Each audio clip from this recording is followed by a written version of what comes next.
Hello. So, hi.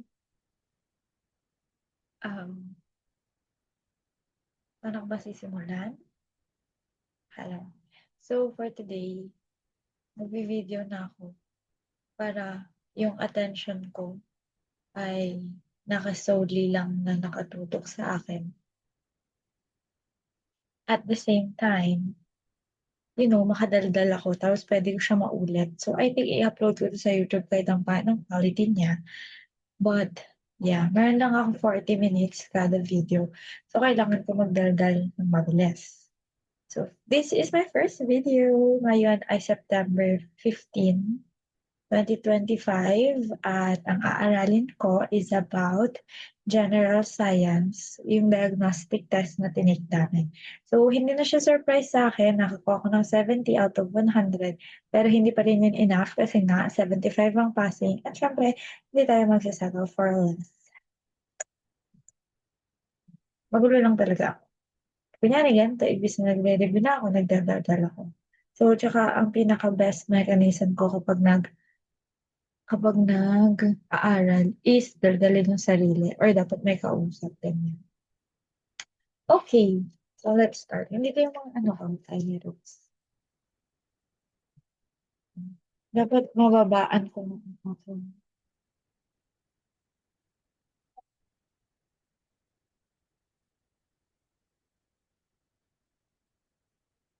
Kaya, Gina. At isa pa sa mga mali ko is, parang tagal-tagal ko like, hintay ako ng hintay na may magpapasalatin. Which is bad. Kaya ngayon, naka-DND siya, naka-mute ang notifications and all. Dahil recording na to, start na tayo. So, hindi ko alam kung paano ko ito ma-upload. Pero, okay lang yan kahit ano. Para akong nasa 2010 na video. Number 1, what percent, naririnig kaya ako? What percent of speed of light is speed of light in crown glass? So, I know dahil password ko ang speed of light. Kapag tumitingin ako dito, meron ng mirror. Ang password ko na speed of light is 299,792,458. Pero hindi yun yung ina-acknowledge nila kaya sinasabi na lang nilang 3 times 10 raised to the power of 8. So dito, ang hinahanap natin is percentage of speed of light. So alam natin na wala nang mas bibilis pa sa speed of light. So ano daw ang percent of speed of light is per speed of light in crown glass. Ang speed of light ay pinakamabilis kapag nasa vacuum. Yun yung 299,792,458. Pero kapag nagkaroon na siya ng medium, mas bumabagal na siya. For example, nagigets ba? Nagigets. Nag-aaral talaga siya mabuti. So, meron tayong ginagamit na equation dito, which is the speed of light of a medium is equals to C, which is the speed of light, divided by yung refractive index. So, dito, syempre, kanyari, nung una talaga, mali ko to actually. Kasi ang sagot ko talaga is speed of light. Kahit nabilugan ko yung percent, which is mali. So, dito, makikita natin na ang vacuum is ang pinakamabilis na pinagtatrabalan ng light. Susunod yung gas, susunod yung liquid, at pinakamabagal siya sa solid. So, anong sinasabi nito ngayon? Anong pakialam natin? At ano ang speed of light in crown glass? So, ang mga bagay medium ay merong mga tinatawag na refractive index. Yung mga refractive index na yan is constant. Hindi mo naman kailangan memorize it. Pero syempre, parang malalaman mo siya based doon sa mga stem ng question. For example, ang A, 1.97. B, yung speed of light. C, 66.3. D, 2 times 10 raised to 8. So basically, tatanggalin mo na agad yung may raised to 8 dapat kasi nga percent yung hinahanap. So alam natin na kapag i-compute natin siya, alam natin na sa speed of light ay pinakamabilis sa vacuum. So dahil may dadaanan siyang refractive index, kailangan magiging less than 100 na siya. Do you think 1.97 na magiging sagot? No. Kaya ano yung naiwan na sagot? It's 66.3. Okay. Okay na yan. Okay na yan. Yes. Very good. Very good. Very good. Next. Number two. What enzyme is responsible for adding new nucleotides to a growing DNA chain during DNA replication? Again, kapag ganito ang technique natin, kapag nagbabasa tayo ng questions, lagi natin siyang uulitin ng 2 beses. Kahit malinaw na malinaw sa'yo, kahit as in gets na gets mo, pero better. Twice mo siya babasahin para if hindi naman sa hindi ka nagtitiwala sa utak mo, pero if magkakaroon tayo ng probs, or basta alam natin na nabasa natin at sure na sure na sure tayo, no doubt. So, ano daw ang enzyme? Or sa pangalawa, pwede mong tagalogin. Ano ang enzyme that is responsible for adding new nucleotides to a growing DNA chain during DNA replication? So, this is very familiar. Ribozymes, B. Helicase, mali. C. DNA polymerase, or RNA polymerase yung C, or D. DNA polymerase. So, I am very sure here kasi na-master natin ang DNA replication. So, pag-aralan natin, paano ba nagpa-process ang DNA replication? Ang DNA replication is yung process ng pag-duplicate malamang ng DNA natin. So, excuse me, ginagamitan natin siya ng different na enzymes. Ang enzymes is a biological catalyst na ang enzymes are biological catalyst. So, ibig sabihin ng catalyst, sila yung nagpapabilis ng isang reaction without them being consumed. So, ang mga enzymes kadalasan is merong ACE sa dulo. And nag start ang DNA replication sa, di ba ang DNA natin is parang helix structure, ladder siya. Ito ay gawa ni Watson at ni Crick. May idadagdag siya. So, binabalik-balikan lang natin. So, dito, mauuna is yung si topoisomerase daw. Siya yung nagre-relief ng supercoiling. Hindi ko gets kung bakit siya yung nauuna kasi para sa akin, nag-start ang DNA replication kay helicase. So, helicase, hindi ko din alam kung bakit naging scissor siya sa paningin ko, pero tama. Kasi siya yung nag-open, siya yung nagugunting ng dalawang strand ng DNA. Kasi syempre, di ba, ikot-ikot yan. So, yung sa gitna na mag-unwind doon sa helicase. Susundan ni primase.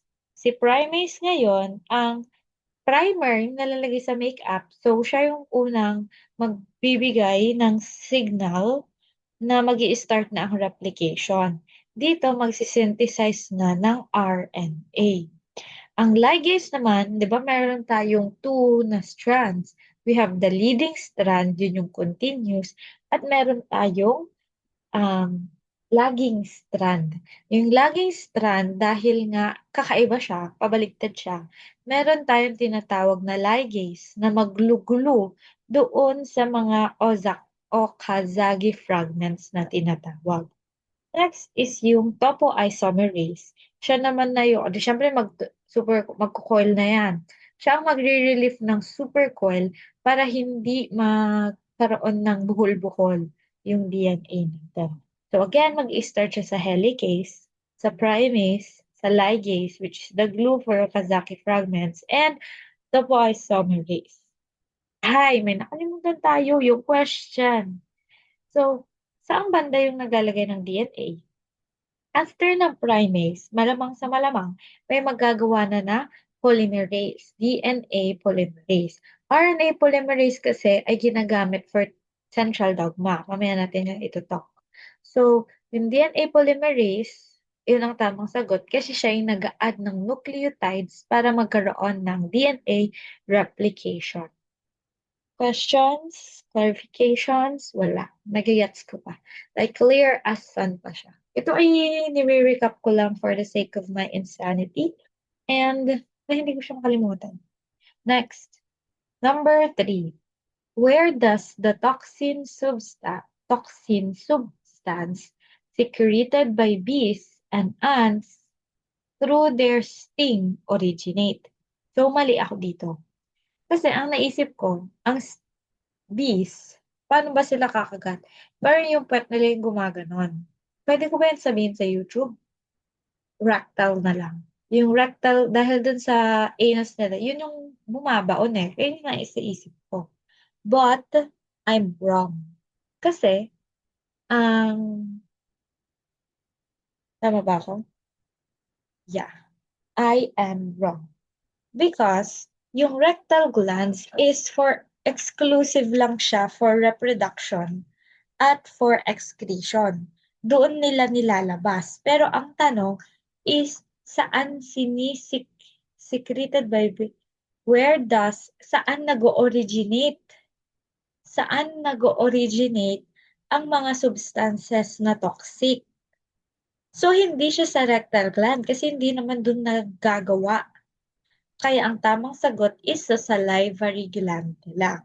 Because ang bees at ants natin is merong modified salivary gland. Pag sinasabi nating modified, hindi lang apart dun sa ginagamit sa main function, meron pa siyang other functions. Kaya yung tinatag nating modified. So, for example, um, yun nga, for example, hindi lang siya for creation ng saliva ng mga insects na ito, but also for origination or secretion ng toxic substances. Doon nagmumula. So, okay. Not, kaya nakalagay dito sa note ko, rectal glands exclusive for excretion and reproduction, not origination of toxic substances. Ano ba yung other choices dito? Silk glands. Ang silk glands nagmumula sa spider. Ang intestine meron tayong small and large sa humans. Small intestine is for absorption ng nutrients and large intestine is for water absorption. Yeah. Number 4. Diamond and graphite are polymorphs of which of the following element? Diamond and graphite are polymers of what element? Carbon. Kasi, bakit ko to naaalala? Kasi, pag sinasabi nating polymorph, this is about different different in structure, but same yung chemical composition nila. Kaya nga dahil ako ay gawa sa carbon, pero hindi ako second most abundant ko lang carbon. Dahil pero majority ng living organisms ay gawa sa carbon, sabi nila, kapag namatay ka, naging abo ka, pwede kang maging diamond. Kasi, ang pressurized, basta may gagawin lang na process. Pag ipapressurize daw ang carbon, kakaroon siya ng different structure, pwede ka maging diamond pagkapatay mo. So, doon ko naalala na pwede nga pala ang carbon, ang diamond at graphite ay galing sa carbon. So, common knowledge lang siguro siya, yung diamond and graphite. Na polymorph siya ng again and again carbon. Next. Okay, number 5. Which of the following metal melts in your hand? A. Gallium, B. Cesium, C. Sodium, D. Magnesium. Obviously, ang familiar lang naman ako dito na nakakatunaw sa kapag nilagay mo siya dyan is gallium. Because same as doon sa mercury. Pero hindi kasi, ang mercury, mababa lang ang melting point niya. Pero kaya, mercury ang sagot kapag tinatanong, liquid siya at room temperature. Metal na liquid siya in room temperature. Ang sagot doon, mercury. Next.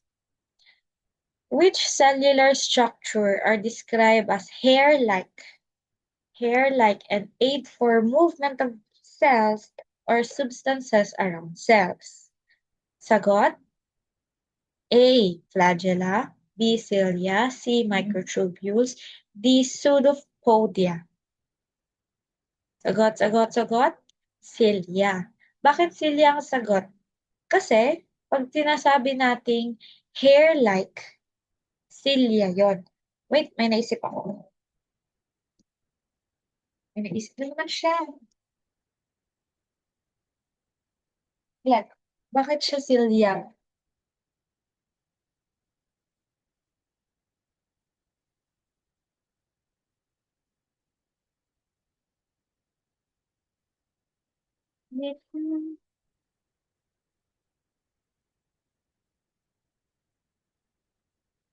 Tama na draw.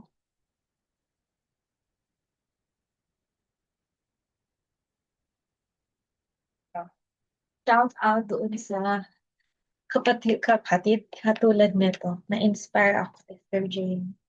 Magkaroon ng ganito. So, ano ba kasi ang ano? Kunyari, guys, meron na tayo. Ito ay cell. Cell? Sige. Kapag nasa loob siya na ginagamit for movement around the cell, nandyan, ang tawag dyan is cilia. Pero kapag ginagamit na siya for motion ng buong cell, ang tawag na dito ay flagella. For example is sperm cell. Pero hindi lang naman flagella is isa lang. Pwede din itong magkaroon ng ganito, dalawa sila. Pwede din na magka, you call this? Basta may term yan. Okay. Okay. May term lang yun. Ay, ang problema ko, wala akong pamunas. Tsaka, magwa-whites na lang. Ayan. So, ayan. So, ano yung dalawang question, ay dalawang choices? Kasi may kinalaman pa rin sila sa cellular structure for movement ng cells. Basta, kapag flagella, whip-like siya. Kaya nga siya yung parang ginagamit siya for movement ng cell. Next is kapag hair-like na ginagamit for movement around the cell, it's cilia. Both of these are considered microtubule. Ang microtubule is ginagamit ng cytoskeleton which provides locomotion ng mga organelles ng buong cell. Ano naman yung plasmodia, pseudo, pseudo pala, kasi pseudoscience. Ang pseudoscience, pseudo means fake or false. Pseudopodia meaning false fit. Pseudopodia. This is good in science. Kasi meron tayong mga common terms. Pinare-rectal. Alam mo na agad na anong organ yun. Kahit na sabihin, kunyari, oncogenes. Alam mo na about cancer siya. Oncologist, yun na yung mga ng cancer ng ganito, ganyan. Alam mo, may relate siya sa isang bagay based sa isang root word niya. Which is good, kaya kailangan palawakin. Pero sabi kasi doon sa pinag-reviewan namin, mas maganda daw na earlier this pa lang. Parang mas magandang ipalalimin muna ang foundation kaysa palawakin. Okay. Ayun lang. Next. Okay, questions. Tama ko yun. Next. What are the non-sex hormones? Hormones? Bigyan mo. Kunyari ganyan. O di, yung unang mong palang basa, mali na. Diba? What are the non-sex chromosomes called? Non-sex chromosomes called? Is it gonads, sex cells, gametes, or autosomes? malamang alam mo na puwede kunyari nalito ka, puwede ka pa rin namang maggawa ng, um, odd one out kung hindi ko talaga nakakataras at sobrang lutang mo. Pero puwede mo naman talaga siyang maunawaan agad because sex cells, gametes, and gonads are synonyms. Synonyms? Parang magkaka-same sila ng meaning. Sex cells, gametes, at gonads. So, ang sagot, autosomes. Because autosomes are also called body cells, somatic cells. That is also why ang autosomes natin is diploid. Kasi sinasabi nating diploid, 2, ibig sabihin 46 chromosomes. Kasi sa haploid na sex cells na gametes na gonads, sila ay merong 23 chromosomes. Kaya dahil 2, 23 times 2, 46 chromosomes sa body cells. That is also why kapag nagkakaroon ng fertilization ang mommy at si daddy, nagkakaroon tayo ng 46 chromosomes. Gets or lost? Kaya ang sex cells is considered sa sperm and egg cell in humans. Haploid. And diploid ay? Ang diploid ay? Or autosomes or body cells or somatic cells. Okay, number 8. This is good. Naalala ko ang mga bagay-bagay. Yeah. What condition comes about it when two alleles both appear in phenotype? What condition comes about it when two alleles both appear in phenotype? Ano ba pag sinasabi nating phenotype? Ito yung physical characteristics ng isang organism. So, paano natin ngayon ma-test? Ano ang tawag natin? Kapag both sila. Kapag both. Kapag both, for example, drawing ko. Ang pangit ng drawing ko. This is a cow. At meron siyang spots. Meron siyang different spots. Kapag nag-cow ba yun? Cow nga ata. Cow ba yung example? Wala akong na-ino-note kasi ito ay nasa aking ano lamang. So, kapag both, ang mother at father niya, for example, is brown, tapos may white. Tapos nag-appear siya both dito. Ang tawag doon is co-dominance. Pero pag sinabi natin na incomplete dominance, ano meron sa incomplete dominance? Ano? Kapag incomplete dominance, combination. Intermediate. Red plus white equals pink. Ganyan ang atake. Kapag co-dominance, again, kapag co-dominance, both co-dominance, kaya co-worker, we're both worker, ganon. Incomplete dominance, doon papasok ang term na intermediate. For example ng incomplete dominance is carnation, na yung red na flower at yung white pure breeding na flower, pag nagkaroon ng fertilization among them, ang magiging offspring nila is pink. That is called incomplete dominance. Why am I not familiar sa mga ganitong terms? Nabasa ko na siya ilang beses mula nung nag-advanced study ako nung genetics. Kaso, mas tutok kasi ako sa Mendelian genetics kasi yun lagi ang demo ko. But that doesn't mean na kailangan na hindi ako mag-focus sa kanila. So, mga non-Mendelian muna tayo. Meron tayong codominance. Codominance meaning both phenotypes will be showing. Incomplete dominance meaning intermediate, gitna. Multiple alleles, ibig sabihin, multiple alleles sa mga blood type, ganyan. Marami siya for different alleles. And meron tayong sex-linked genes. Sex-linked genes is nasa 23rd chromosomes kasi 23rd chromosomes ang nag-identify kung tayo ay magiging babae or lalaki. So, dun sa 23rd chromosome genes na yon, majority lang naman ng mga sakit is for X. Kaya lalaki yung X chromosomes. Kaya lalaki majority yung nagkakaroon ng mga sex-linked genes. But hindi natin nililimitahan siya sa X-linked genes. Meron ding different Ys. Okay, yun lang. For example, na X-linked genes is yung hemophilia para sa mga royal blood sa England, kung saan kapag meron sila, carrier sila at napasa nila yung certain genes na yun sa anak nilang lalaki, 100% is magkakaroon yung lalaki ng hemophilia.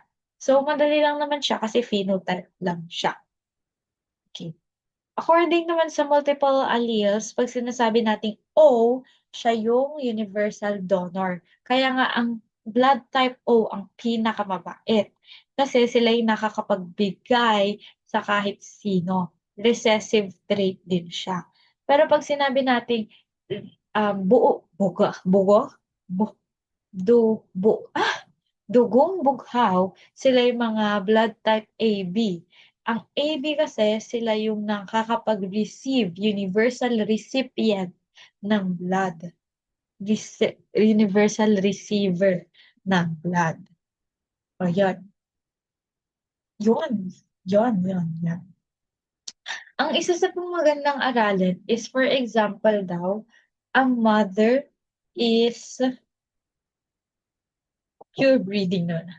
Ang mother ay merong blood type na A at ang father ay blood type na O. O. Knowing na ang blood type O is a recessive, kailangan lagi siyang magpapakita sa genotype na yun. So sabihin natin na yung mother din is hindi natin sure kung pure ba na blood type A siya or AO. So sabihin natin na AO. Kaya ngayon yung maganda eh. So, A, A, O. So, 50% na magiging anak nila is malaking probability na magiging blood type O siya.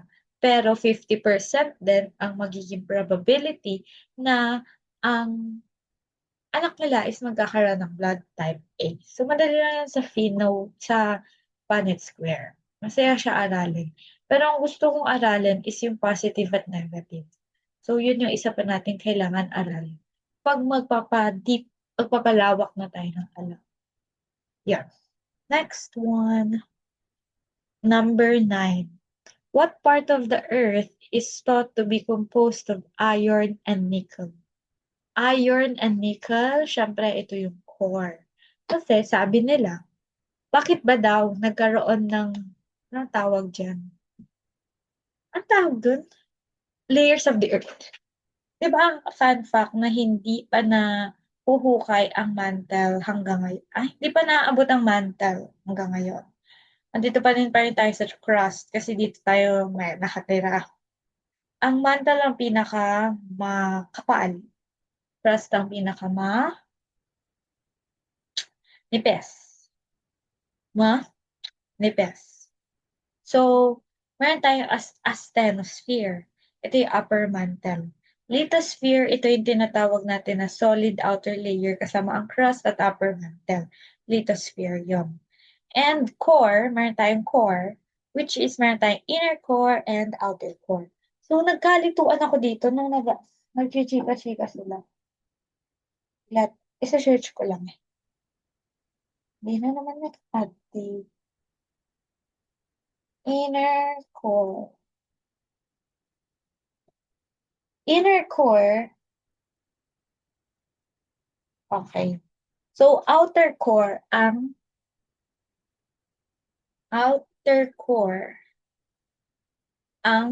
liquid. Inner core ay solid. Okay. Nalilito ako sa part na ito. Ng inner core is solid at outer core ay liquid. Bakit? Bakit liquid ang outer core? 'Di ba, alam natin na nagkakaroon tayo ng tawag dun? Wait, wait.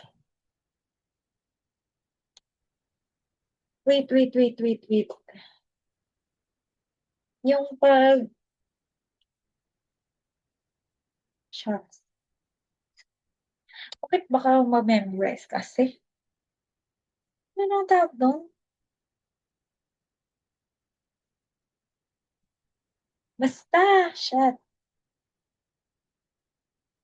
Okey, kasi ganito ang movement, ikukuwento ko na lang sa'yo. Ganito ang movement, 'di ba nag-cellphone lang ako, nawala na naman ako sa focus. Kitang-kita natin na ganito ang ano, epekto sa'kin ng cellphone.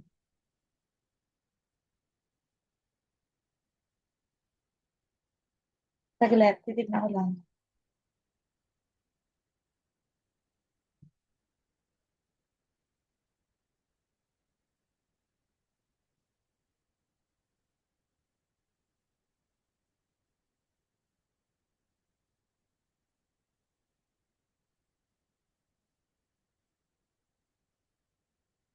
Gusto mo maging ano na 'to, talk,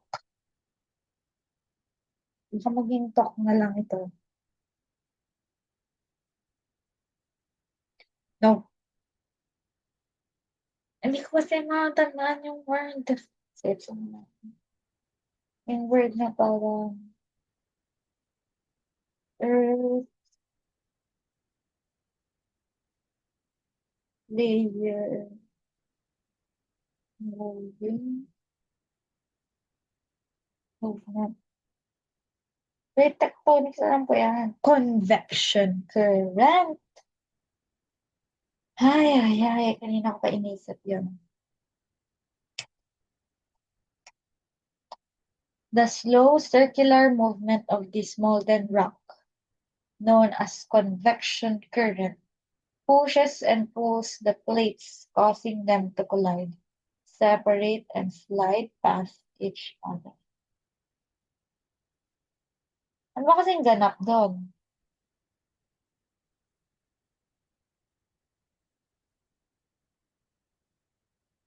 Ulit lang. What? Alam ko na, tatandaan ko na. Convection current. So, dahil sa convection current, 'di ba, alam natin na yung core is super duper duper duper duper init. Pero, bakit solid ang inner core? Dahil meron ng pressure at intense temperature, nagiging sobrang solid na siya with iron and nickel. Outer core is molten siya, sobrang init, pero wala ka pa kasi masyadong pressure, kaya siya liquid, if I'm not mistaken. So that's why outer core is liquid at sa sobrang pressure at sa intense heat or intense temperature, ang inner core is nagiging solid. At dito din kasi matatagpuan ang sa magnet, may kinalaman sa magnet. Dami ko pa kailangang aralin, di ba? Okay. So, magnetic kasi ang core. And iron core, ang core is composed of iron and nickel. Ano ba yan? Nawalan ako ng gana nang tinignan ko yung cellphone. This is bad.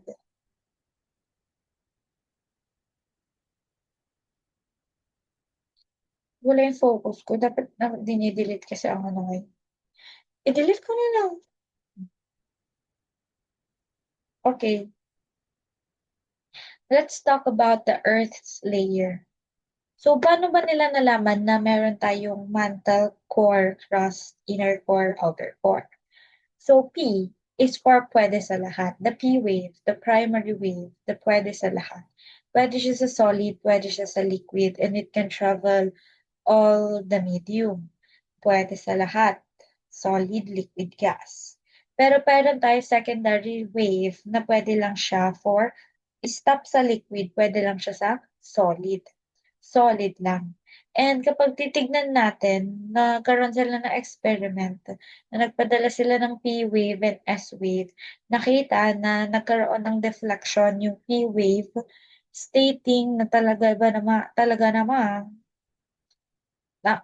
nagkaroon ng shadow zone na nagpakitang na-deflect ang P wave sa isang certain na area. That is why na-confirm nila na merong P-wave, S-wave, P-wave, S-wave, na merong layer ng Earth at liquid nga ang tinatawag nating outer core. Next, which of the following is a unit of work? Which of the following is unit of work? Ano ba ang work? Work is force times distance. That's why kapag wala kang distance at meron ka lang force, hindi mo siya matatawag na work. So work, work, work. Work is force times distance.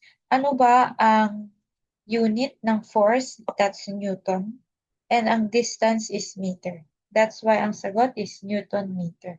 D. Tama. Ano ang W? That's power. Gets mo na yan. Next. Ito ako nagtataka, who first used the word genetics? Dahil ang sagot is Bitso. So, dito tayo magre-research.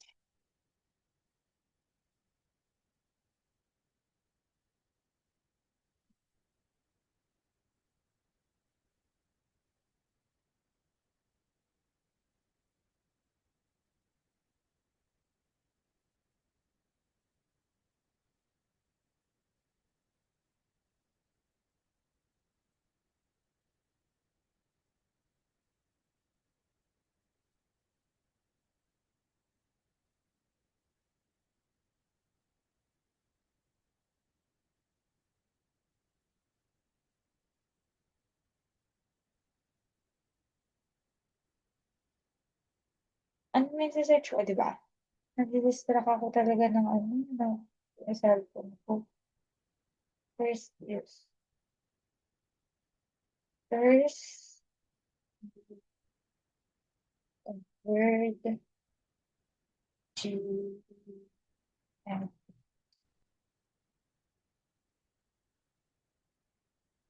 William Bateson.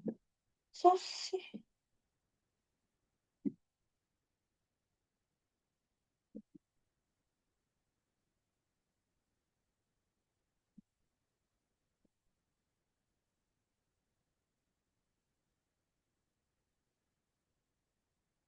akala ko sa aesthetics to.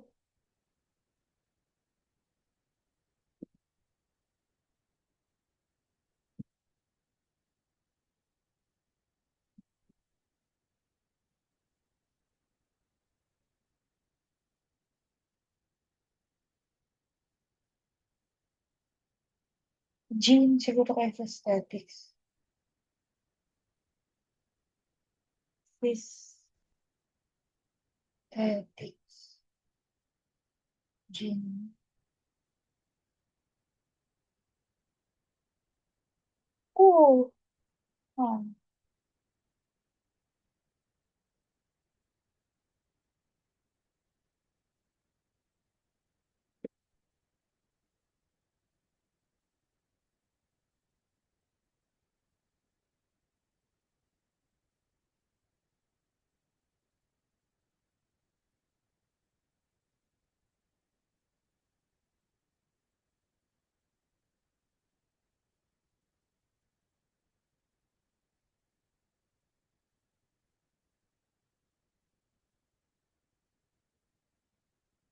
Ah, wait, ilang minuto na ba? Ano ko malalaman? Kung ilang minuto na. Wala na ako sa mood ko. Ayos. Number 10 pa lang ako. 11. Wait lang. Hindi ko ma-gets po. Nagre-research ako ngayon.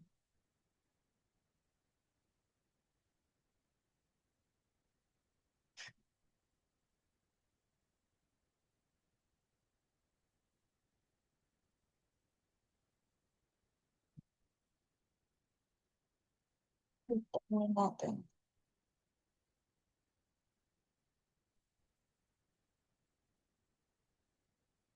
Okay, so I am kind of confused.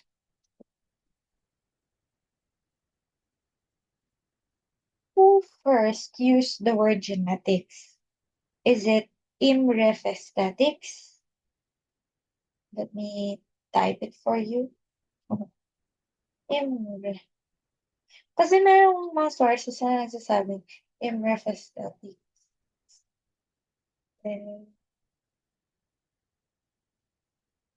Or Peston. William Bateson. I'm confused. Please help me. Great question. This can be definitely be confusing. But okay. Immerf aesthetics, a Hungary, Hungarian ship reader in early 1800s, is sometimes called a forerunner of genetics because he formulated what he called genetics laws of nature. He used the adjective genetic to describe laws of heredity, but not as the name of scientific field. So, ah, but not okay, kasi hindi nga siya yung okay, wait. So he did not coin the term genetics as the name of the discipline. William Bateson, a British biologist, is the person who coined the term genetics in 1905 to describe the science of heredity and variation. He derived it from the Greek word geno, to give birth. He is widely recognized as the founder of the field of genetics. Okay, kasi sa aesthetics, ginamit niya yung term na genetics as an adjective ng law of genetics law of nature. Pero kay Bateson, ang nag-coin ng genetics kasi siya ang nagsabi about dun sa field na genetics. So the word genetic itself is first used by William Bateson. Okay. So si William Bateson ang tamang sagot na nag-term ng word na genetics. So, check ko lang siya. Kasi hindi ko siya maalala. Kasi feeling ko nabasa ko lang din si Pascal. So, ganito mag-ano. Dapat hindi lang tayo na solely focused sa binibigay nilang sagot.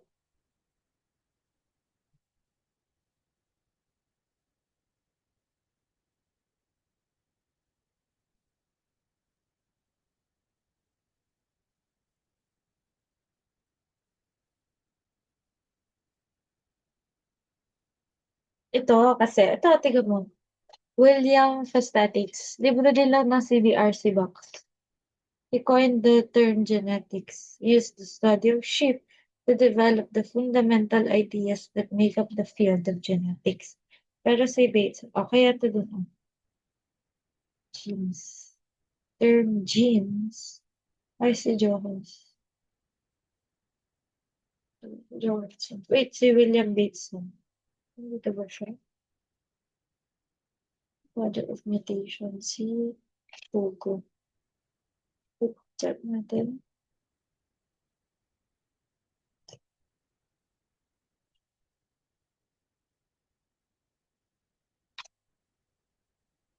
Wala si William Bateson dito. Okay. So, ang sagot natin dito sa who first used the term genetics, this is William Bateson. So, 2:30 na, I think kailangan ko nang i-stop ito dahil 40 minutes exceed na ako.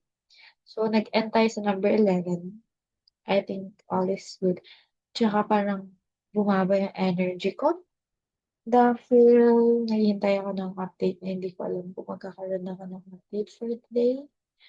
Which is kind of frustrating and sad, but it's okay.